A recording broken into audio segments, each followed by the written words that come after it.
ಮಿಂಚು ಮಿಂಚು ಸಿರಿ ಮಿಂಚು ಇದು ದಾರಿ ತೋರುವ ಮಿಂಚು.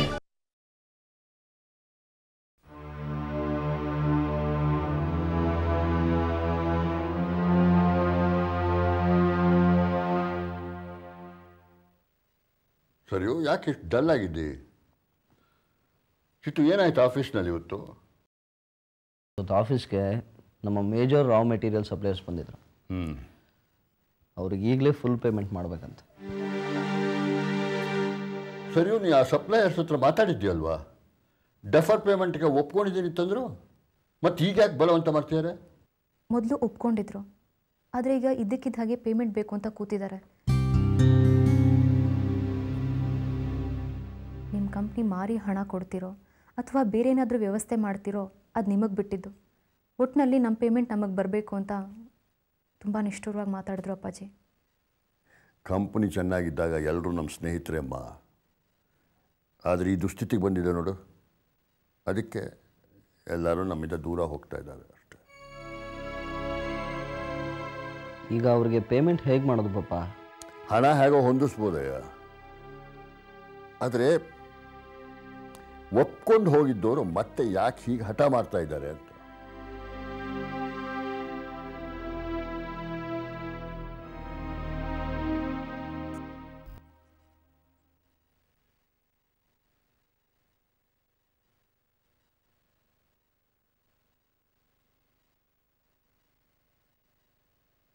ನಮಸ್ಕಾರ ಸರ್. ನಮಸ್ಕಾರ ಶಾಸ್ತ್ರಿಗಳೇ, ಬನ್ನಿ ಕೂತ್ಕೊಳ್ಳಿ. ಏನು ಆಫೀಸಿಂದ ನೇರ ಬಂದ್ರೇನು? ಅದೇ ಸರ್, ಇವತ್ತು ಆಫೀಸ್ಗೆ ಸಪ್ಲೈಯರ್ಸ್ ಬಂದಿದ್ದರು.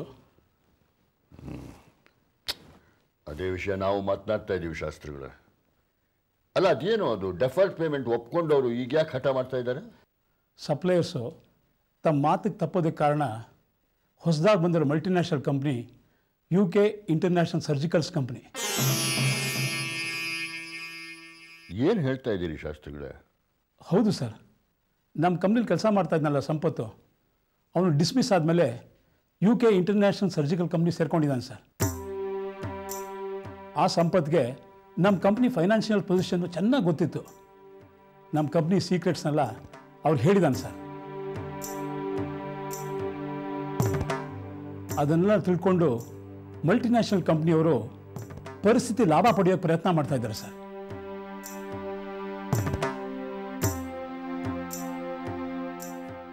ರಾ ಮೆಟೀರಿಯಲ್ ಸಪ್ಲೈ ಮಾಡದೇ ಇದ್ದರೆ ನಮ್ಮ ಕಂಪ್ನಿ ಪರಿಸ್ಥಿತಿ ಹೀಗೆ ಇರುತ್ತೆ. ಟೇಕ್ ಓವರ್ ಮಾಡೋದು ತುಂಬ ಈಸಿ ಆಗುತ್ತೆ.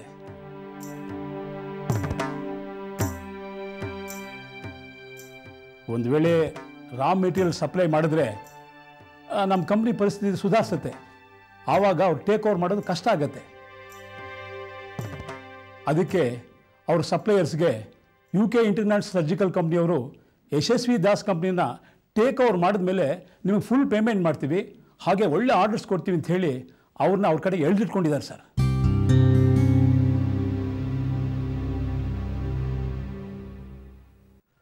ಇಂಥ ಮಲ್ಟಿನ್ಯಾಷನಲ್ ಕಂಪನಿಗಳು ಇಲ್ಲಿ ನೆಲೆಯೂರೋದಕ್ಕೆ ಪ್ರಯತ್ನ ಪಡೋದು ಅಂತಂದರೆ ನಮ್ಮಂಥ ಚಿಕ್ಕ ಪುಟ್ಟ ಕಂಪನಿಗಳನ್ನ ನುಂಗಿ ಹಾಕಿಬಿಡ್ತವೆ. ಅಂಥವ್ರ ಜೊತೆಗೆಲ್ಲ ಕಂಪೀಟ್ ಮಾಡೋದು ಅಷ್ಟು ಸುಲಭ ಅಲ್ಲ ಶಾಸ್ತ್ರಿಗಳೇ. ಹಾಗಂತಂದ್ಬಿಟ್ಟು ನಾನೇನು ಅವ್ರ ಎದುರಿಗೆ ಸೋಲು ಒಪ್ಕೊಳ್ಬೇಕು ಅಂತ ಹೇಳ್ತಾ ಇಲ್ಲ. ಹಾಗಾದರೆ ಇವಾಗ ಏನು ಮಾಡಬೇಕು ಸರ್? ನೋಡೋಣ ಇರಿ ಶಾಸ್ತ್ರಿಗಳೇ. ಇಲ್ಲ ನಾವು ಸಪ್ಲೈಯರ್ಸ್ ಜೊತೆಗೆ ಮಾತನಾಡಬೇಕು, ಇಲ್ಲ ಈ ಮಲ್ಟಿನ್ಯಾಷನಲ್ ಕಂಪ್ನಿ ಜೊತೆಗೆ ಮಾತನಾಡಬೇಕು. ಸಪ್ಲೈಯರ್ಸ್ ಜೊತೆಗೆ ಮಾತನಾಡಿ ಏನು ಪ್ರಯೋಜನ ಇಲ್ಲ. ಸರಿ ಸರ್. ಓಕೆ, ಹಾಗಿದ್ರೆ ನಾನು ಬರ್ತೀನಿ ಸರ್. ನಮಸ್ಕಾರ.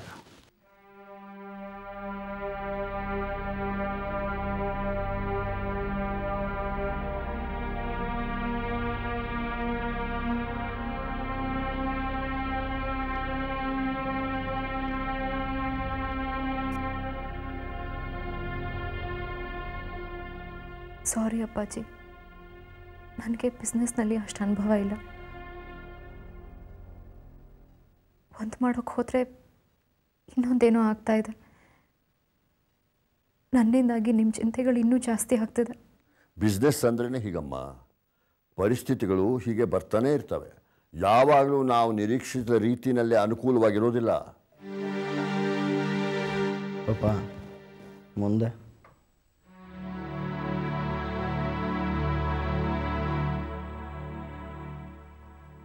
ಮುಂದೆ ಏನು ಮಾಡಬೇಕು ಅಂತ ಯೋಚನೆ ಮಾಡಬೇಕಾಗಿದೆಯಾ?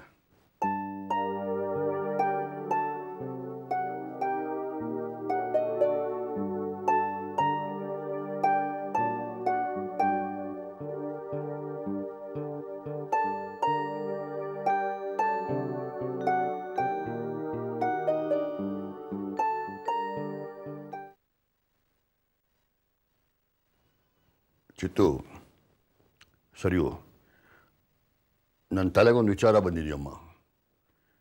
ಅದು ಎಷ್ಟು ಸರಿಯೋ ತಪ್ಪೋ ನನಗೆ ಗೊತ್ತಿಲ್ಲ. ಆದರೆ ನೀವಿಬ್ಬರು ಏನು ಯೋಚನೆ ಮಾಡ್ತೀರಿ ಅಂತ ಕೂಡ ನನಗೆ ಗೊತ್ತಿಲ್ಲ. ಅದೇನು ಹೇಳಿ ಪಾಪ, ಸೊಲ್ಯೂಷನ್ ಅಲ್ಲದೆ ಇದ್ರೂ ಹೋಪ್ಸ್ ಆದರೂ ಸಿಗಬಹುದು. ಇದು UK ಸರ್ಜಿಕಲ್ಸ್ ಇಂಟರ್ನ್ಯಾಷನಲ್ ಕಂಪನಿಯವರು ನಮ್ಮ ಕಂಪನಿ ಜೊತೆಗೆ ಒಂದು ಪಾರ್ಟ್ನರ್ಶಿಪ್ ಕೇಳ್ತಾ ಇದ್ದಾರೆ. ಯಾಕೆ ಒಪ್ಕೋಬಾರ್ದು ಅಂತ ಅನ್ನಿಸ್ತಾ ಇದೆ ನನಗೆ.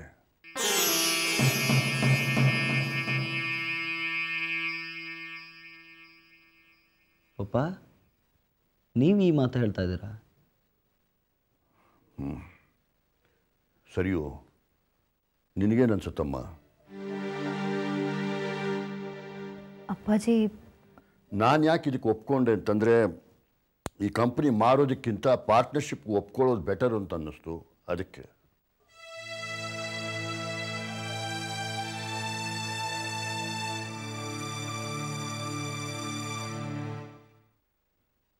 ಸರಿಯೋ, ನಿನಗೆ ಈ ಕಂಪನಿನ ಮಾರೋ ವಿಷಯದಲ್ಲಿ ಅಷ್ಟೊಂದು ಆಸಕ್ತಿ ಇಲ್ಲ, ಇಷ್ಟವೂ ಇಲ್ಲ.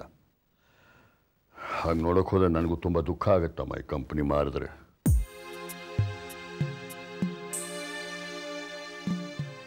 ಅದಕ್ಕೂ ಹೆಚ್ಚಿಗೆ ಜಗದೀಶನ್ಗೆ ಇದು ಬರೀ ಕಂಪನಿ ಅಲ್ಲಮ್ಮ, ಬರೀ ಬಿಸ್ನೆಸ್ ಹೌಸ್ ಅಲ್ಲ. ಇದು ಅವನ ಕನಸು, ಇದು ಅವನ ದುಡಿಮೆ, ಅವನ ಭಾವನೆ ಎಲ್ಲ ಸೇರಿಕೊಂಡಿದೆ.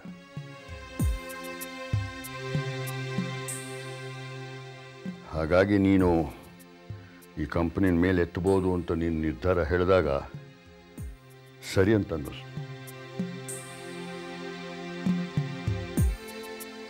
ಜೊತೆಗೆ ನನಗೂ ಕೂಡ ಉತ್ಸಾಹ ಹುಟ್ಟಿತು, ಯಾಕೆ ಮಾಡಬಾರ್ದು ಅಂತ.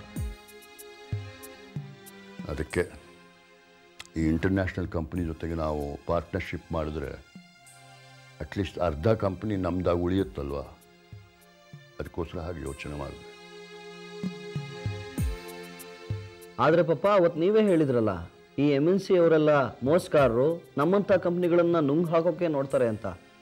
ಆದರೆ ಇವತ್ತು ನೀವೇ ಪಾರ್ಟ್ನರ್ಶಿಪ್ ಮಾಡ್ಕೊಳ್ಳೋದಕ್ಕೆ ಹೊರಟಿದ್ದೀರಾ. ಈ ಪಾರ್ಟ್ನರ್ಶಿಪ್ನಲ್ಲಿ ನಾವು ಡೀಲ್ ಮಾಡ್ಕೊಳ್ಳುವಾಗ ಮೇಜರ್ ಶೇರ್ ಅವ್ರಿಗೆ ಕೊಟ್ಟರೆ ಮ್ಯಾನೇಜ್ಮೆಂಟ್ ಕೂಡ ಅವ್ರ ಕೈಗೆ ಹೋಗ್ತದೆ. ಅದಕ್ಕೆ ನಾವು ಟರ್ಮ್ಸ್ ಆ್ಯಂಡ್ ಕಂಡೀಷನ್ಸ್ ಹಾಕುವಾಗ ನಾವು ಇದರಲ್ಲಿ ಮೇಜರ್ ಶೇರ್ ಉಳಿಸ್ಕೋತೀವಿ ಅಂತ ಅವ್ರಿಗೆ ಹೇಳಬೇಕು. ಮ್ಯಾನೇಜ್ಮೆಂಟ್ ನಮ್ಮ ಕೈಲಿದ್ದರೆ ಕಂಪ್ನಿ ಆಗು ಹೋಗುಗಳ ಮೇಲೆಲ್ಲ ನಮ್ಮ ಕಂಟ್ರೋಲ್ ಇರ್ತದೆ. ಮತ್ತು ಅವರು ಈ ಕಂಪ್ನಿ ಕಂಪ್ಲೀಟ್ ಟೇಕ್ ಓವರ್ ಬಗ್ಗೆ ಆಸೆ ಇದೆಯಲ್ಲ, ಅದನ್ನು ನಾವು ಕಂಟ್ರೋಲ್ ಮಾಡಿದಾಗುತ್ತೆ, ಅದನ್ನು ತಡಿಬೋದು ನಾವು. ಅದಕ್ಕೆ ಚಿತ್ತು, ನೀನು ಒಂದು ಕೆಲಸ ಮಾಡು, ಆ ಇಂಟರ್ನ್ಯಾಷನಲ್ ಕಂಪ್ನಿ ಅಫಿಷಿಯಲ್ಸ್ ಇದ್ದಾರಲ್ಲ, ಅವ್ರ ಜೊತೆಗೆ ಒಂದು ಮೀಟಿಂಗ್ ಅರೇಂಜ್ ಮಾಡು. ಆ ಮೀಟಿಂಗಿಗೆ ನಾನು ಬರ್ತೇನೆ. ಓಕೆ ಓಕೆ ಪಾಪ.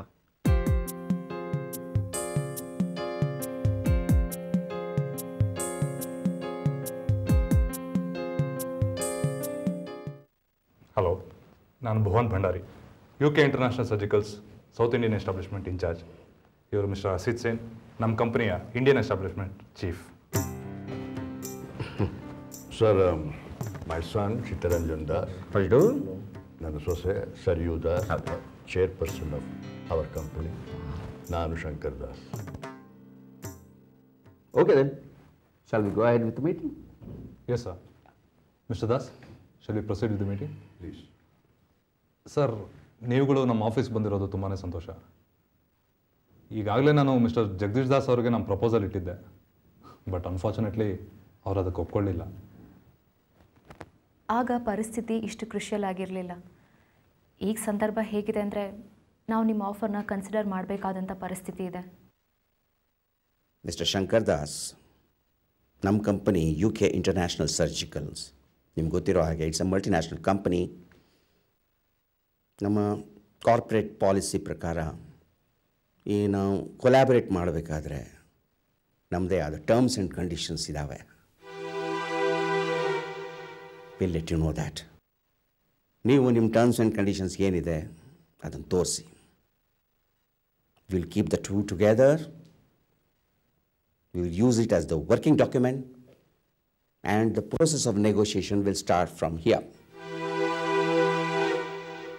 Our terms and conditions ಏನಿದ್ದಾವೆ Mr. Bhuvan Bhandari will be explaining it to you. Yes sir, ನಮ್ಮದು ಕೆಲವು ಕಂಡೀಷನ್ಸ್ ಇದೆ. ಪ್ರೈಮರಿಲಿ ಯಶಸ್ವಿ ದಾಸ್ ಸರ್ಜಿಕಲ್ ಕಂಪನಿ ಈಗ ಲಾಸ್ನಲ್ಲಿ ನಡೀತಾ ಇದೆ. ಅದ್ರ ಮೇಲೆ ಸಾಕಷ್ಟು ಲಯಬಿಲಿಟೀಸ್ ಇದೆ. ಆ ಕಂಪನಿಯ ಎಲ್ಲ ಲಯಬಿಲಿಟೀಸ್ನೂ ಕ್ಲಿಯರ್ ಮಾಡೋ ಜವಾಬ್ದಾರಿ ನಮ್ಮದು. ನಾವು ಪಾರ್ಟ್ನರ್ಸ್ ಆದಮೇಲೆ ಯಶಸ್ವಿ ದಾಸ್ ಕಂಪ್ನಿ ಮೇಲಿರೋ ಎಲ್ಲ ಲಯಬಿಲಿಟೀಸ್ನೂ ಕ್ಲಿಯರ್ ಮಾಡ್ತೀವಿ. ಹಾಗಾಗಿ ಕಂಪ್ನಿ ಮೇಲಿರೋ ಲಯಬಿಲಿಟೀಸ್ ಬಗ್ಗೆ ನೀವು ತಲೆ ಕೆಡಿಸ್ಕೊಳ್ಳೋ ಅಗತ್ಯ ಇಲ್ಲ.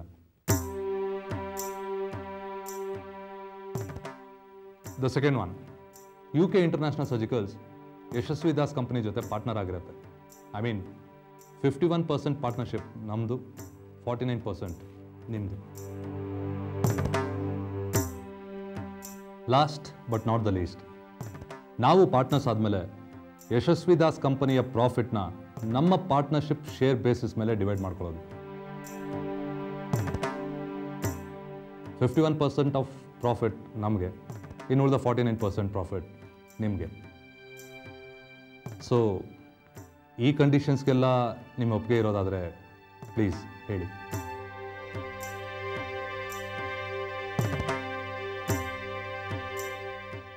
If you are agreeable to these conditions, ಆಮೇಲೆ ಸ್ಮಾಲ್ ನನ್ನ ಕಂಡೀಷನ್ಸ್ ಏನಾದರೂ ಇದ್ದರೆ they can discuss at a later stage. That's not a big issue. Mister Sen, ನಿಮ್ಮ ಟರ್ಮ್ಸ್ ಆ್ಯಂಡ್ ಕಂಡೀಷನ್ಸ್ ಚೆನ್ನಾಗಿದೆ, ನಮ್ಗೆ ಒಪ್ಪಿಗೆ ಇದೆ, ಎಕ್ಸೆಪ್ಟ್ ಒನ್. ಅದ್ಯಾವ ಕಂಡೀಷನ್ನು? ಅದೇ ಯಶಸ್ವಿ ದಾಸ್ ಕಂಪ್ನಿಗೆ ನೀವು 51% ಪಾರ್ಟ್ನರ್ಸ್ ಆಗೋದು. Mister Shankar Das, he is right mister Sen. Chittaranjan ಹೇಳ್ತಾ ಇರೋದು ಸರಿಯಾಗಿದೆ. ನಮ್ಮ ಪಾರ್ಟ್ನರ್ಶಿಪ್ ಬಗ್ಗೆ ನಮ್ಮದು ಖಂಡಿತ ಒಪ್ಪಿಗೆ ಇದೆ. ಆದರೆ ಪಾರ್ಟ್ನರ್ಶಿಪ್ಪಲ್ಲಿ ಮೇಜರ್ ಶೇರು ನಮ್ಮದೇ ಆಗಿರಬೇಕು, ಮತ್ತು ಮ್ಯಾನೇಜ್ಮೆಂಟ್ ಕೂಡ ನಮ್ಮ ಕೈಲೇ ಇರಬೇಕು. ಇದೊಂದೇ ನಮ್ಮ ಕಂಡೀಷನ್. ಮಿಕ್ಕ ಕಂಡೀಷನ್ ಎಲ್ಲದಕ್ಕೂ ನಮ್ಮ ಒಪ್ಪಿಗೆ ಇದೆ. ಮಿಸ್ಟರ್ ಶಂಕರ್ ದಾಸ್, ನಾನು ಮೊದಲೇ ಹೇಳಿದ ಹಾಗೆ ours is a multinational company. Throughout the world ನಾವು ಎಲ್ಲೆಲ್ಲಿ ಟೇಕ್ ಓವರ್ ಮಾಡಿದ್ದೀವೋ, ಕೊಲ್ಯಾಬ್ರೇಟ್ ಮಾಡಿದ್ದೀವೋ, ಎಲ್ಲ ಕಡೆ ಮ್ಯಾನೇಜ್ಮೆಂಟ್ ನಮ್ಮ ಕೈಯಲ್ಲೇ ಇರುತ್ತೆ. It's more or less a corporate policy. ಇನ್ನೊಂದು ವಿಷಯ, ನಿಮ್ಮ ಲಯಬಿಲಿಟೀಸ್ನೆಲ್ಲ ನಾವು ಟೇಕ್ ಓವರ್ ಮಾಡ್ತಾ ಇದ್ದೀವಿ. It is our responsibility to clear all liabilities and to place your company once again on healthy lines. Entire ಜವಾಬ್ದಾರಿ ನಾವು ತಗೊಳ್ತೀವಿ ಅಂತ ಹೇಳಿದ್ಮೇಲೆ ಮ್ಯಾನೇಜ್ಮೆಂಟ್ ನಮ್ಮ ಕೈಯಲ್ಲಿರಬೇಕಾದ್ದೇ ಕರೆಕ್ಟ್ ಅಲ್ವಾ? ಇಲ್ಲಿ ನ್ಯಾಯ ಅನ್ಯಾಯದ ಬಗ್ಗೆ ಚರ್ಚೆ ಮಾಡೋದು ಬೇಡ. ಎಥಿಕಲಿ ನೋಡಿದ್ರೆ ಯಶಸ್ವಿ ದಾಸ್ ಸರ್ಜಿಕಲ್ಸ್ ನಮ್ಮ ಕಂಪ್ನಿ. ನಾವು ಅದನ್ನು ಕಟ್ಟಿ ಬೆಳೆಸಿ ಈ ಮಟ್ಟಕ್ಕೆ ತಂದಿರೋದು. ಸೊ ಮೇಜರ್ ಪಾರ್ಟ್ನರ್ಸ್ ನಾವೇ ಆಗಿರಬೇಕು, ಅದು ಎಥಿಕಲಿ ಕರೆಕ್ಟ್. ಮೇಡಮ್, ನೀವು ಎಮೋಷ್ನಲ್ಲಾಗಿ ಯೋಚನೆ ಮಾಡ್ತಾ ಇದ್ದೀರಾ. ಬಿಸ್ನೆಸ್ನಲ್ಲಿ ಎಮೋಷನ್ಸ್ಗೆ ಜಾಗ ಇಲ್ಲ. ಸರಿ ತಪ್ಪುಗಳ ಕ್ಯಾಲ್ಕುಲೇಷನ್ಗೆ ಅವಕಾಶನೇ ಇಲ್ಲ. ಹಾಗೆ ಸರಿ ತಪ್ಪುಗಳ ಲೆಕ್ಕ ಹಾಕ್ತಾ ಹೋದರೆ ನೀವು ಮಾಡಿರೋ ತಪ್ಪಿಂದನೇ ತಾನೇ ನಿಮ್ಮ ಕಂಪನಿ ಇವತ್ತು ಈ ಸ್ಥಿತಿಗೆ ಬಂದಿರೋದು. ಫ್ಯಾಕ್ಟ್ ಅದಲ್ಲ ಮಿಸ್ಟರ್ ಭಂಡಾರಿ. ಕಂಪ್ನಿ ಈ ಪರಿಸ್ಥಿತಿಗೆ ಬಂದಿರೋದು ನಮ್ಮ ತಪ್ಪಿನಿಂದನೋ ಅಥವಾ ಮಿಸ್ಮ್ಯಾನೇಜ್ಮೆಂಟಿಂದನೋ ಅಲ್ಲ. ಕೆಲವು ಪರ್ಸ್ನಲ್ ಕಾರಣಗಳಿಗೋಸ್ಕರ ನಾವು ಕಂಪ್ನಿ ಕಡೆ ಗಮನ ಕೊಡೋದಕ್ಕಾಗಲಿಲ್ಲ. Okay, fine. ನಿಮ್ಮಿಂದ ಮಿಸ್ಮ್ಯಾನೇಜ್ಮೆಂಟ್ ಆಗಿಲ್ಲ, ಆದರೆ ನಿಮ್ಮ ನೆಗ್ಲಿಜೆನ್ಸ್ನಿಂದ ಹೀಗಾಗಿದೆ ಅಂತ ಹೇಳ್ಕೋಬೋದಲ್ಲ. ನೀವು ಸರಿಯಾಗಿ ಗಮನ ಹರಿಸಿದಿದ್ರೆ ಇಲ್ಲಿವರೆಗೂ ಬಂದು ಮಾತಾಡೋ ಪ್ರಮೇಯನೇ ಇರ್ತಿರ್ಲಿಲ್ಲ. ಕಾರಣ ಏನೇ ಆಗಿರ್ಬೋದು, ಆದರೆ ಈಗಿನ ಪರಿಸ್ಥಿತಿಗೆ ಪ್ರತ್ಯಕ್ಷವಾಗಲ್ಲದೆ ಇದ್ದರೂ ಪರೋಕ್ಷವಾಗಂತೂ ನೀವೇ ಕಾರಣ ತಾನೆ. ಮಿಸ್ಟರ್ ಭಂಡಾರಿ, ನಾವು ಇವಾಗ ಅಸಹಾಯಕ ಪರಿಸ್ಥಿತಿಯಲ್ಲಿದ್ದೇವೆ. ಆದರೆ ನಮ್ಮ ಕಂಪ್ನಿನ ಹೇಗಾದರೂ ಮಾಡಿ ನಾವು ಉಳಿಸ್ಕೊಳ್ಬೇಕು ಅಂತ ನಿರ್ಧಾರ ಮಾಡಿದ್ದೇವೆ. ಆದರೆ ನಮ್ಮ ಮುಂದೆ ಇರೋ ಎಲ್ಲ ದಾರಿಗಳು ಮುಚ್ಚಿ ಹೋಗಿವೆ. ನಮಗೀಗಿರೋದು ಒಂದೇ ಮಾರ್ಗ, ನಿಮ್ಮ ಜೊತೆಗೆ ನೆಗೋಷಿಯೇಟ್ ಮಾಡೋದು. ಆದರೆ ನೀವು ನಮ್ಮ ಈ ಅಸಹಾಯಕ ಪರಿಸ್ಥಿತಿನ ಎಕ್ಸ್ಪ್ಲಾಯ್ಟ್ ಮಾಡ್ತಾ ಇದ್ದೀರಿ. ನಿಮ್ಮ ಕಂಪನಿ ಲಾಭಕ್ಕೋಸ್ಕರ ಈ ಅವಕಾಶ ಬಳಸ್ಕೊಳ್ತಾ ಇದ್ದೀರಿ ಅಂತ ನಮಗೆ ಅನ್ನಿಸ್ತಾ ಇದೆ.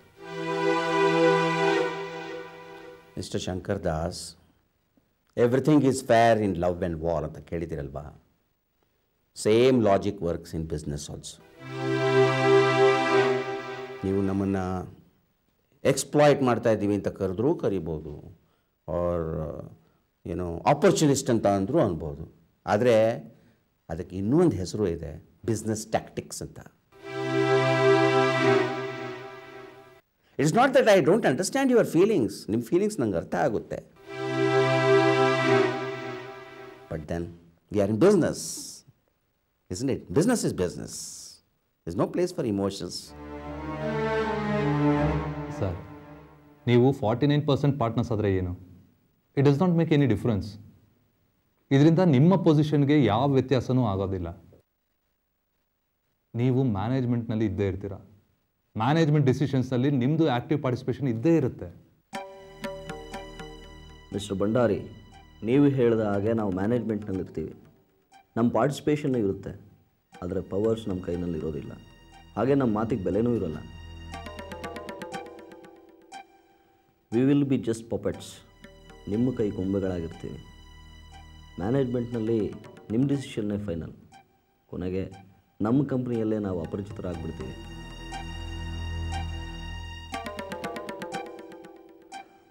ನಮ್ಮ ಕಂಪ್ನಿಯಲ್ಲೇ ಅಪರಿಚಿತರಾಗೋದು ನನಗಿಷ್ಟ ಇಲ್ಲ.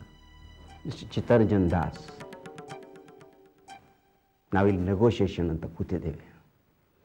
If both adopt a very rigid stand, there can't be any positive outcome. So I think will also be a bit flexible.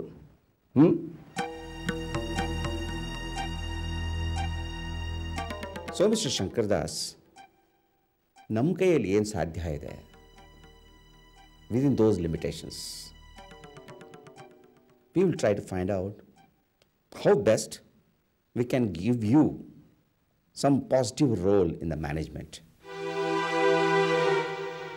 If you feel that ಈ ಅರೇಂಜ್ಮೆಂಟ್ನಲ್ಲಿ ನಿಮ್ಗೆ ಏನೋ ಒಂದು ಡಾರ್ಮೆಂಟ್ ರೋಲ್ ಆಗುತ್ತೆ ಅಂತ ನನ್ನ ಭಯ ನೀವು ವ್ಯಕ್ತಪಡಿಸಿರೋದ್ರಿಂದ ಹೇಳ್ತಾ ಇದ್ದೀನಿ ನಾನು. ಮಿಸ್ಟರ್ ಶಂಕರ್ ದಾಸ್, ನಿಮ್ಮ ಒಪಿನಿಯನ್ನು ಸ್ವಲ್ಪ ಇವ್ರಿಗಿಂತ ಬೇರೆದಾಗಿರ್ಬೋದು ಅಂತ ಅನ್ಕೋತೀನಿ. What you say? Mister Sen, I will stand by what my son Chittaranjan and Saryu Das have said. ನಾನು ಅವ್ರ ಪರವಾಗಿ ನಿಲ್ತೇನೆ.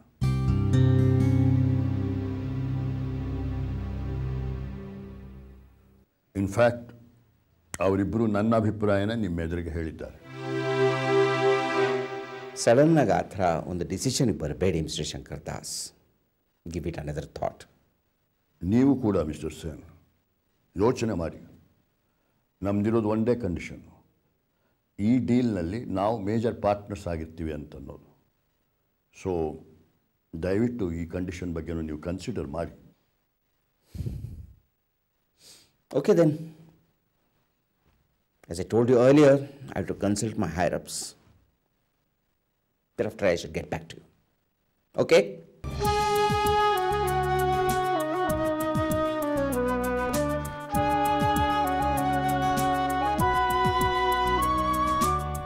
ಸೋಲಿನಲ್ಲೂ ಎಲ್ಲ ಮೀರಿ ಮಿಂಚಿ ನಿಂತೆಯ, ಬೆಳಕಿನಲ್ಲೂ ದೂರ ನಿಂತು ನೆರಳ ಕಂಡೆಯ.